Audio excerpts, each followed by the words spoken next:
Obrigado, bom dia. É sempre um prazer poder colaborar com essas questões de votação eletrônica, então agradeço o convite.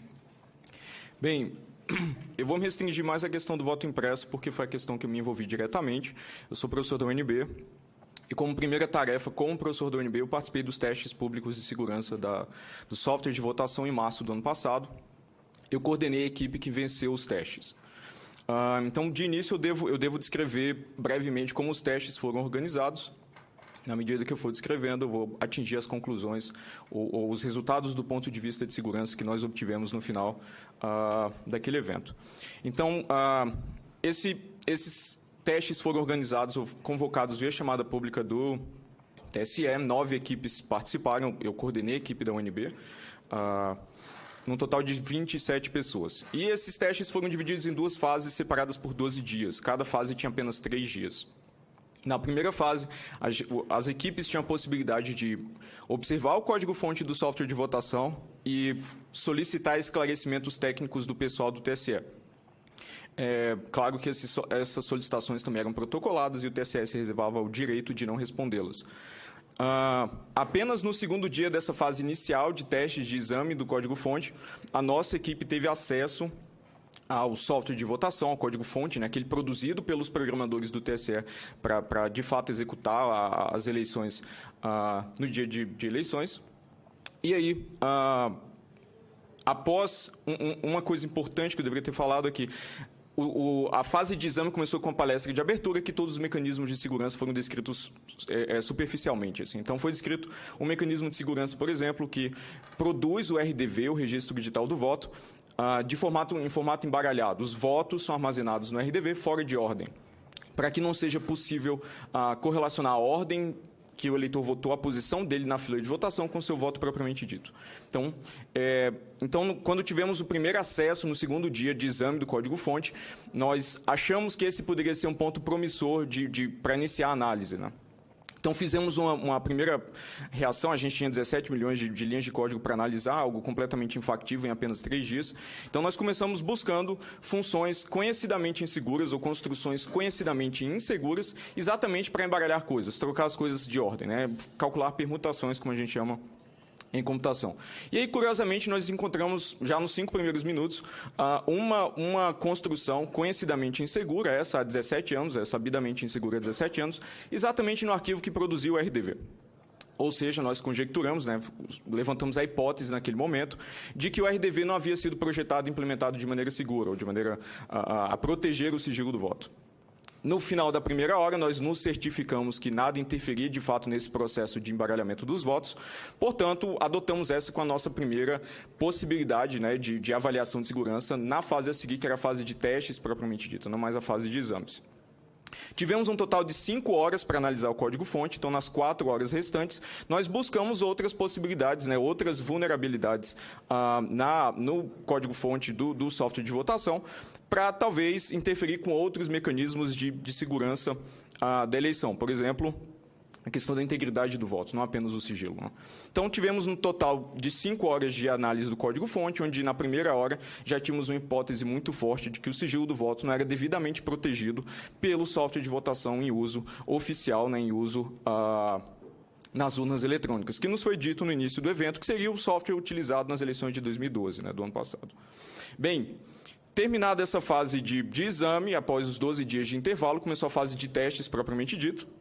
No final da fase de exame, nós produzimos 2 planos de teste, como o TSE chamou, que eram simplesmente descrições das metodologias que nós gostaríamos de colocar em prática na fase, de fato, de testes. Uma ligada ao sigilo do voto, utilizando essa vulnerabilidade até infantil que encontramos no embaralhamento dos votos, e outra relacionada à integridade dos resultados. No primeiro dia da fase de testes, propriamente ditos, nós colocamos o primeiro plano de testes que atacava o sigilo do voto, né? Tentava, de certa forma, recuperar os votos em ordem, para que, caso a ordem dos eleitores também fosse conhecida, fosse possível correlacionar com exatidão que eleitor votou em que candidato. E aí, no primeiro dia, nós executamos uma prova de conceito, né? elaboramos um certo protocolo com o TSE e conseguimos recuperar em ordem na eleição simulada e a partir apenas de informação pública, documentos públicos produzidos pela urna eletrônica, que são disponibilizados aos partidos após o final da eleição, conseguimos produzir ou restaurar ou reverter o embaralhamento com eleições até 21 eleitores. Cada eleitor nessas eleições simuladas dos testes votavam em 2 candidatos, então até 42 votos em ordem. No segundo dia, nos foi sugerido pelo TSE repetir a mesma metodologia com um volume realista de dados. Então, a gente passou o segundo dia inteiro, basicamente, executando o protocolo, não é, a nossa metodologia, para uma eleição com 475 eleitores. Um total de 950 votos. No final do segundo dia, após a verificação dos resultados por parte conjunta com o TSE, ficou claro que a gente conseguiu reverter a ordem de uma eleição com 950 votos, que aí já chega num volume realista. Esse número de 475 eleitores foi calculado pelo TSE como aplicando a média de comparecimento das eleições de 2010 ao tamanho médio das sessões eleitorais no país. Bem, no terceiro dia, nós redigimos o relatório descrevendo os resultados em conjunto com o TSE, o relatório do evento, né? E assim terminou o evento. Então, depois de algum tempo, houve a premiação simbólica e as repercussões. Então, se ainda não ficou claro, é importante que os votos sejam armazenados fora de ordem, porque se algum oficial de mesa, por exemplo, ou um fiscal de partido malicioso, ele consegue monitorar a ordem que os eleitores votam e ele é capaz de recuperar os votos em ordem após a eleição e de apenas examinando informação que não é privilegiada, informação pública, e consegue correlacionar exatamente que eleitor votou e quem. Uma outra vulnerabilidade advinda desse mesmo problema com o sigilo do voto é que um certo eleitor, ilustre ou não, que votou numa certa posição, num certo instante de tempo, por exemplo, às 10h30, pelo registro cronológico dos eventos armazenado pela urna eletrônica, também é possível conhecer a posição dele na fila de votação, né? Ele é a posição 50, por exemplo. Então, se você consegue recuperar os votos em ordem, é possível recuperar um voto específico, por exemplo, depositado na urna eletrônica às 10h30 da manhã, assim, sem absoluta nenhuma ambiguidade ou nenhuma exatidão. Nós recuperamos os 950 votos sem nenhum erro. Apesar de que, quando relatado na mídia, nossa abordagem tem sido apresentada como tentativa e erro. Nesse caso, foram uma tentativa, 0 erros. Assim. Então, de fato, não foi tentativa e erro. O procedimento não tinha, nosso ataque, né, nossa metodologia de ataque, não tinha a probabilidade de erro, era absolutamente determinística, como a gente diz, novamente em computação, e exigia apenas exame de documentos públicos. Portanto, a fraude do sigilo do voto era não rastreável. Né? Essa fraude, obviamente, permite, né, o retorno de uma versão digital do que a gente chama de voto de cabresto no Brasil, onde o candidato ou algum interessado em fraudar a eleição pressiona os eleitores para que eles votem em certa direção e depois consegue, a partir dessa recuperação dos votos em ordem, por exemplo, determinar se eles votaram como esperado, senão ele pode aplicar as punições que ele gostaria. Bem, é claro que uma base de código desse tamanho, com a vulnerabilidade tão infantil, não teria apenas essa vulnerabilidade. Então, nas 4 horas restantes do exame do código-fonte, nós encontramos outros problemas, muitos deles, o que é mais preocupante, de projeto e não apenas de implementação. Né? Então, vários dos mecanismos de segurança no software de votação foram projetados de maneira incorreta. Ou por falta de treinamento, por falta de entendimento de como aquela primitiva de segurança deve ser usada na prática, ou por falta de auditoria externa, por uma série de razões, ou por um processo de desenvolvimento que talvez não tenha, de fato, a segurança como primeiro objetivo. Então, nós produzimos, depois do final do evento, né, quando a repercussão dos resultados começou, um relatório de 40 páginas que está disponível na internet, já vai ser publicado como um capítulo de um livro acadêmico internacional, porque os nossos resultados tiveram repercussão internacional. Eu fui convidado a ministrar palestras no exterior e esse capítulo de livro foi convidado a ser publicado num livro acadêmico. E nós encontramos, voltando, né, alguns erros de projeto fundamentais exatamente na proteção da integridade dos resultados também.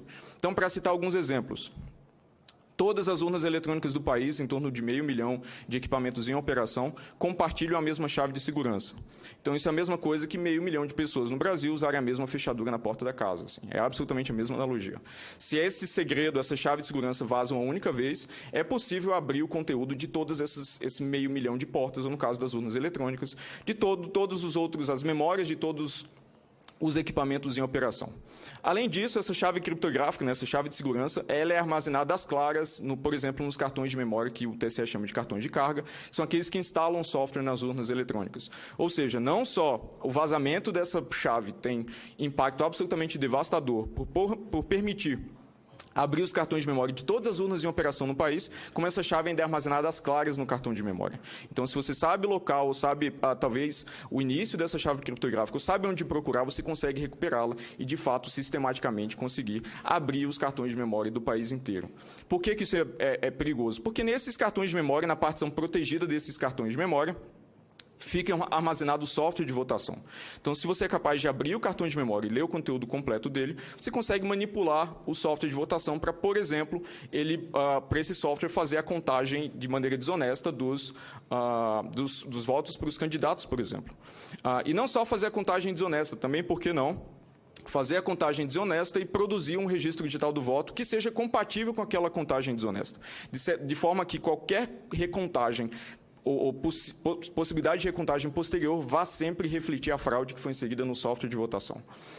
Então, esses não são erros de projeto sofisticados do ponto de vista que são incomuns ou talvez exigem conhecimento de especialista para evitá-los, é o tipo da coisa que eu ensino na minha disciplina de graduação. Inclusive, o próprio ataque ao sigilo do voto que nós montamos nos testes, eu coloco como bônus das minhas provas na graduação e 80% dos alunos acertam com absoluta exatidão. Então, não foi necessário conhecimento especialista, nem para encontrar essas vulnerabilidades e erros de projeto, nem para, de fato, atacar o sigilo do voto durante os testes.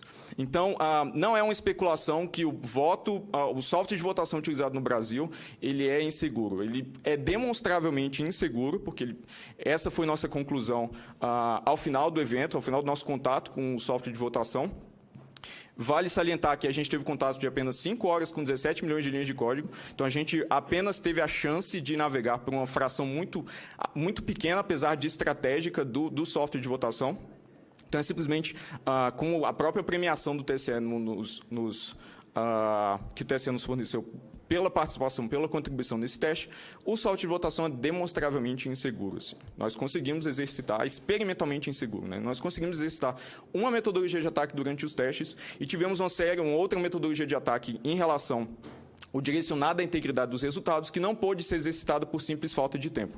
Curiosamente, após os testes, nós nos disponibilizamos para o TSE para, de fato, colocar aquelas ideias, aquele plano de testes relacionado à integridade dos resultados em prática, mas não houve nenhum tipo de possibilidade de colocar, assim, o que eu acho curioso, porque deveria ser de interesse do TSE entender exatamente que erros de projeto nós detectamos, né, nós encontramos, e se era, de fato, possível, como parece ser, executá-los, inclusive, na prática, né, não mais no ambiente simulado.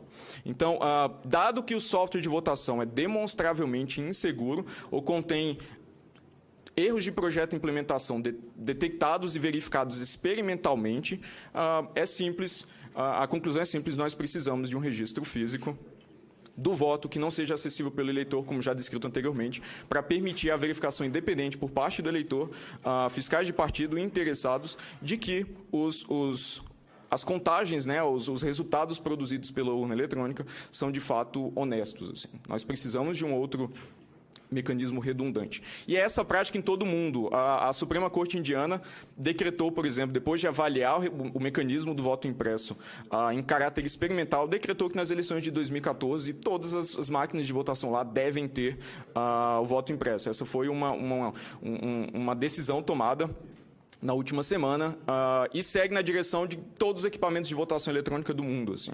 Todos os equipamentos de votação eletrônica do mundo produzem mais de um registro do voto em mídias diferentes para permitir exatamente recontagem e verificação de resultados. Assim. Então, não creio que seja admissível, ou não creio que as dificuldades práticas que são frequentemente citadas sejam obstáculos apenas no Brasil, né? Elas não são obstáculos em outros lugares do mundo. Então, por que impressoras ou qualquer armazenamento, qualquer outro tipo de mídia é problemático apenas no Brasil? Todos os países do mundo usam exatamente esse tipo de recurso, e é absolutamente consenso na academia de que é preciso, na academia internacional, inclusive, eu frequento eventos de votação eletrônica fora do Brasil, e é simplesmente consenso de que a gente precisa os países, né, os sistemas de votação precisam de mais de um registro do voto para permitir exatamente essa verificação independente de resultados. Isso é ponto absolutamente pacífico.